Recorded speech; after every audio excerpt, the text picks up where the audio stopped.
Hi guys, I'm Kerry from Kerry Tries It, and in this video we're watching He Destroyed a Town in Revenge, the case of Marvin Heemeyer.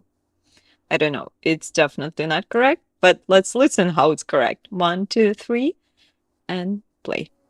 A man would set up his business in a small town in Colorado. But when neighbouring companies and the town's council turned against him, he would get his revenge in the most imaginative way possible. My name is Adrian, and welcome back to Coffee House Crime.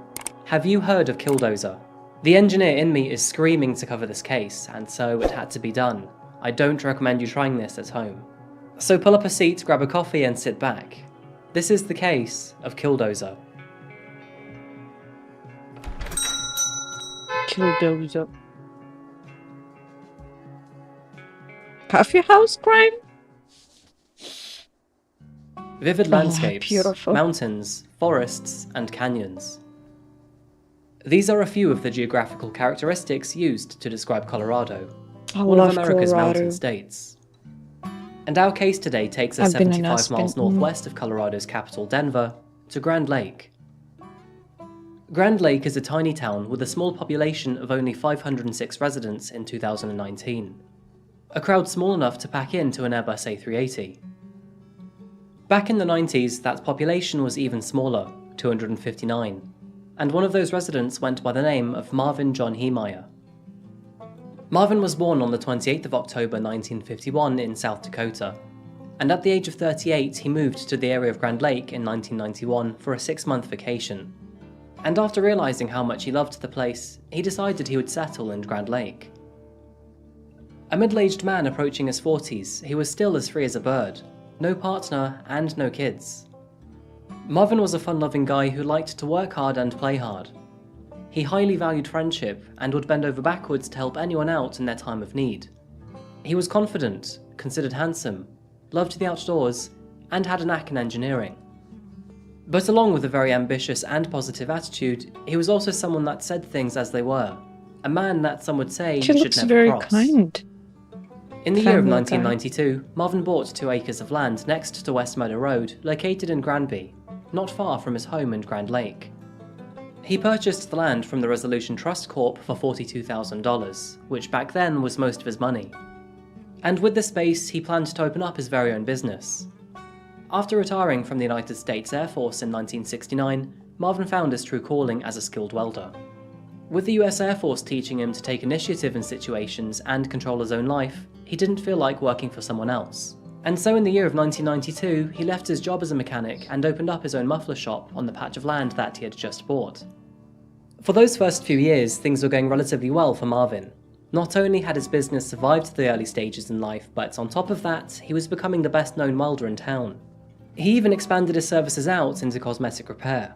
But shortly before the year 2000, long shadows started to cast over Marvin's business. There were reports trickling in that the large patch of unused land next to the muffler shop was being eyed up by the Dotchev family, who wanted to create a concrete batch plant on the land.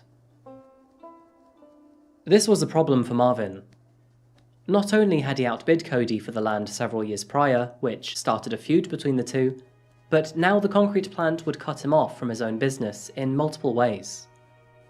For many years he had used the targeted land as a road to get to his muffler shop, and the proposed cement plant would entirely block that access. Eventually, the Dotchev family got in contact with Marvin. Conversations between the two parties started, were long, and even at times hair-splitting.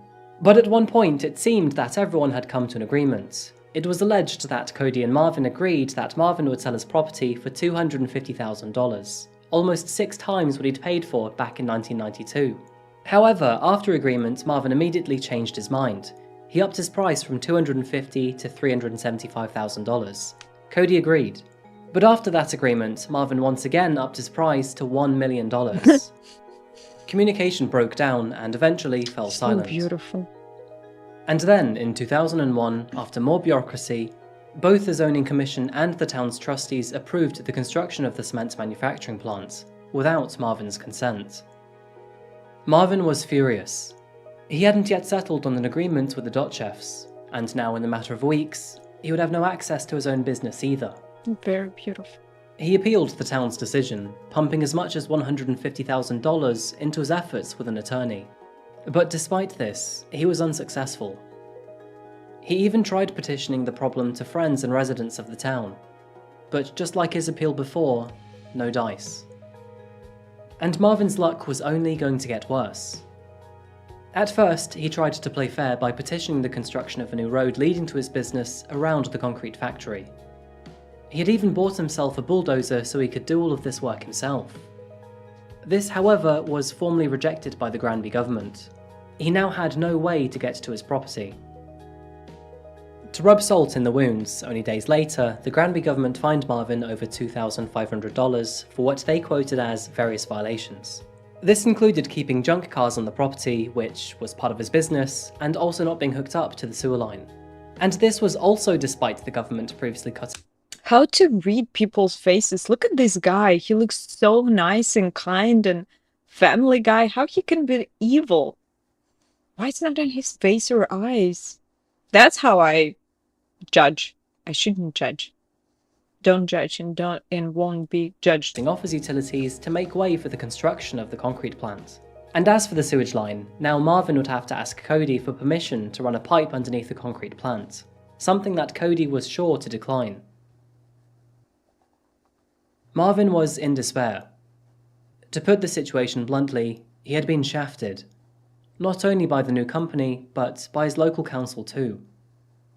Mentally, he was at the end of his rope, and his business, along with all the money he had invested into it, was about to go bust. One night on his balcony, through desperation, Marvin then created a cunning plan. One that would, however, have to remain top secret. He began leasing his workshop to a trash company, and several months later, ended up selling the property altogether for $400,000. During this time in 2003, the new owners gave Marvin several months to leave, and it was during those months that he began working on his top secret project. The bulldozer that Marvin had just bought about a year and a half ago to assist in the cooperation with his council and new neighbours was doing nothing but gathering dust. Not just that, but it just about fit into his garage too. By an inch, in fact. Marvin saw this as a sign from God. You need a huge Despite trying to get rid of both his building and his bulldozer, he had both. He looks so what did that mean? Okay. To quote Marvin during his time of despair, I have a plan. I hope that the people of Granby learn that the way you punished me over the years that I was down there, and how you punished me, for the most part turned me into a desperate man. And desperate men do desperate things to recover, a lot of times. Marvin's secret plans took about a year and a half to prepare. He spent all of 2003 through to mid-2004 modifying his Komatsu bulldozer into a fully armoured vehicle of power and destruction. He even set up a temporary home in his workshop to cover his basic needs. He would sleep in the day and worked in the night, not to disturb his concrete-loving neighbours. And while he worked, he secluded himself, ruminating on his unfortunate events and scheming of ways to get back at his enemies. He even recorded his hatred for them all. And on June the 4th, 2004, those plans would finally be realised.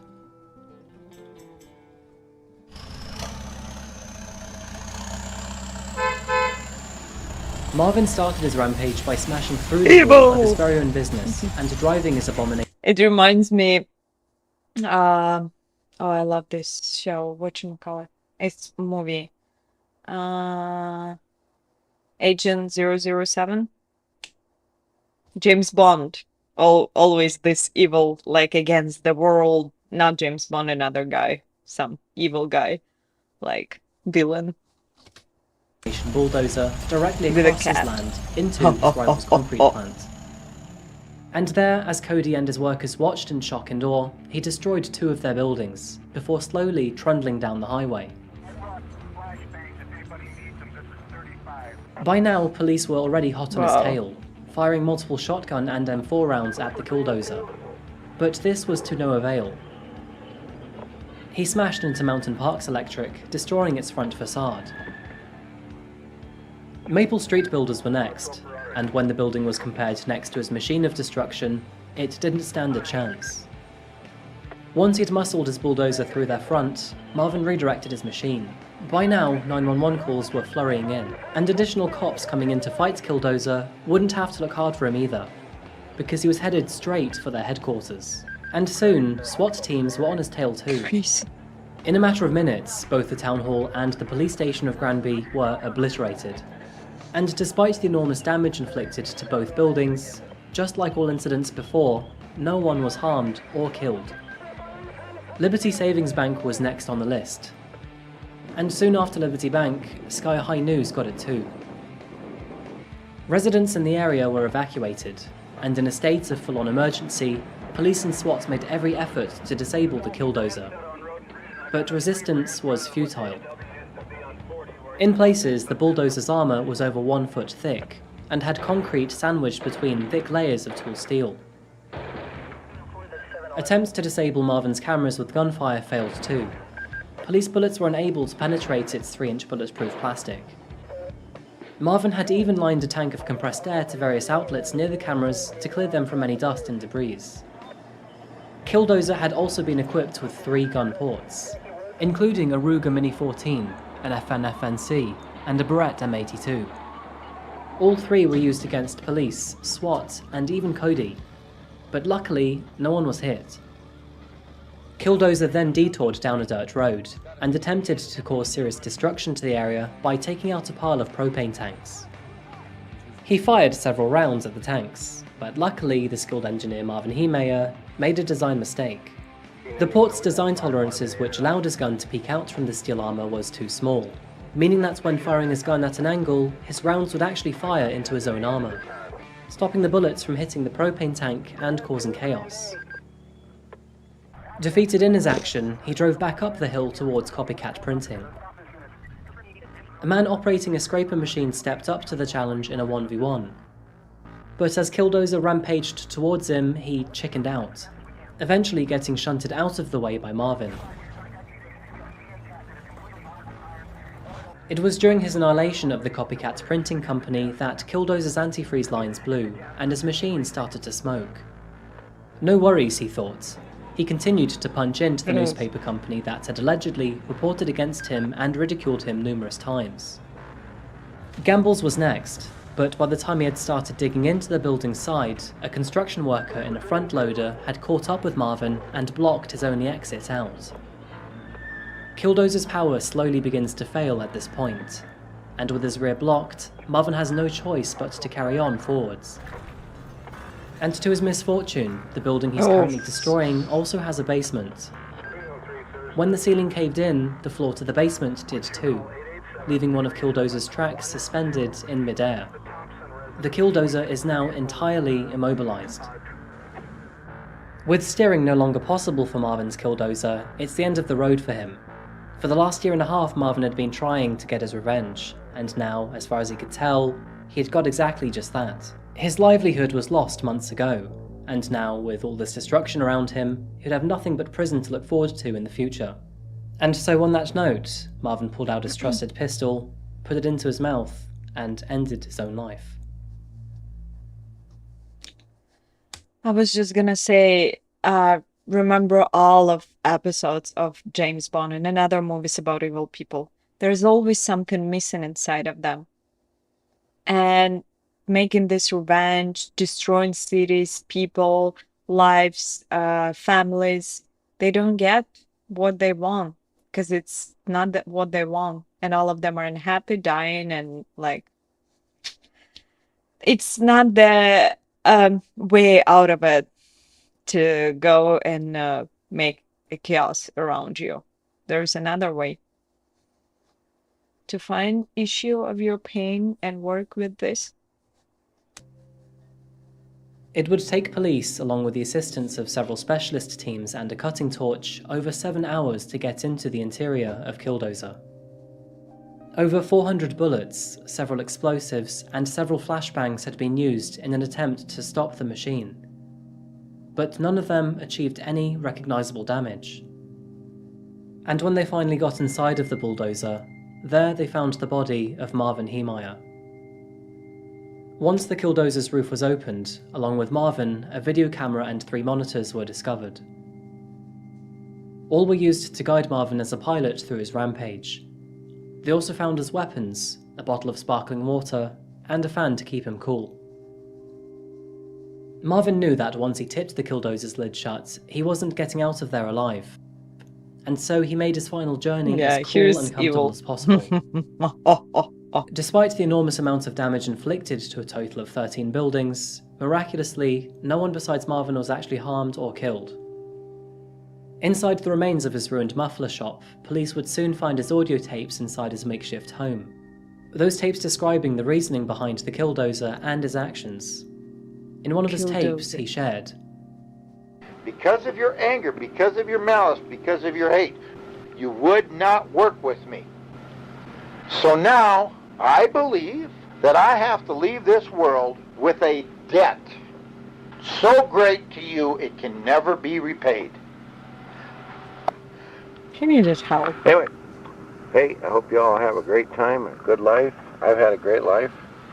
And I'm going to put this tape and tape recorder in a plastic bag. Somebody else can try to figure it out. We'll see you later. See you later. Although the town had mixed feelings after the day that Killdozer tore Granby apart, it did spur a new feeling of closeness in the community. Residents organised fundraisers to help rebuild the properties that he'd damaged. And with a final bill of over $7 million, they were going to need a few of those. Locals also suggested turning Marvin's bulldozer into a tourist attraction to help pay for his damage. However, this was never seriously considered, and ultimately, his Killdozer was completely destroyed. And shortly after, Marvin's ashes were spread up in the mountains of Colorado by his friends, all of them who loved to snowmobile with him in his former years. To this day, opinions are still split right down the middle on Marvin as a character. Was he a good man trying to prove a valid point, or was he deluded? Either way, whether you see Marvin as a villain with an evil machine, or as a man who stuck it to the greedy corporations and government of Grand Lake, he certainly held on to his word as a man that you should never cross. And if you find yourself in a similar situation in the future, whatever you think the solution may be, the correct answer is not a bulldozer. Thank you so much for watching another video today by Coffee House Crime. If you found this video interesting, or if you learned good advice is to go to a psychiatrist and talk to him, and he'll help you with all your Killdozers. These were just so funny for me. Thank you guys for watching it with me. It was very interesting. I'm really intrigued and excited of watching some crazy stories. If you want to recommend me something, please write me in comments. And I hope you did enjoy this video. I really, really appreciate you watching me. Don't forget about like, subscribe, and support me on Patreon and my Buy Me a Coffee. Here the link for Amazon wishlist. And I'll see you in the next one. Bye-bye.